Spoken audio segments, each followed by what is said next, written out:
সবসময় বলি যে ৭১ হচ্ছে আমাদের বাবা, যার মধ্য দিয়ে আমাদের জন্ম, এই রাষ্ট্রের জন্ম। আর যদি আপনি ২৪ কে বলেন, জুলাই অভ্যুত্থানকে বলেন, তাহলে সেটা হচ্ছে একটা সন্তানের তুল্য। অনেক সময় দেখবেন বাবা এবং ছেলের চেহারা খুব মিল থাকে। আমরা বলি, আরে তুমি তো তোমার বাবার মতো হয়েছে। ২৪ ঠিক ৭১-এর একটা মিল আছে। মনে হয় যেন একেবারে সন্তান কিরকম, কিভাবে বাবার চেহারায় হয়।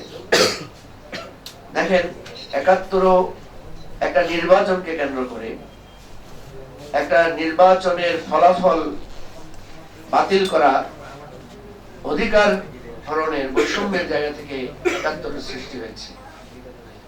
৭১ সৃষ্টির আরেকটি স্পার্ক ছিল গণহত্যা, ২৫শে মার্চের গণহত্যা।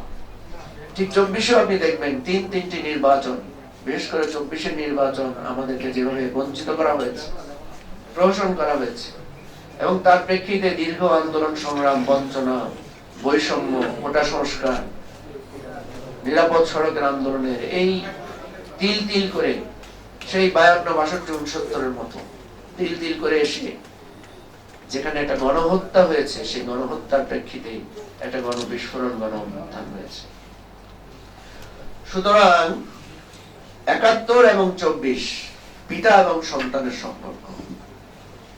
৭১ এবং ২৪ একই স্রোতধারায়, একই অঙ্গীকার নিয়ে, একই প্রত্যাশা নিয়ে আবর্তিত হয়েছে।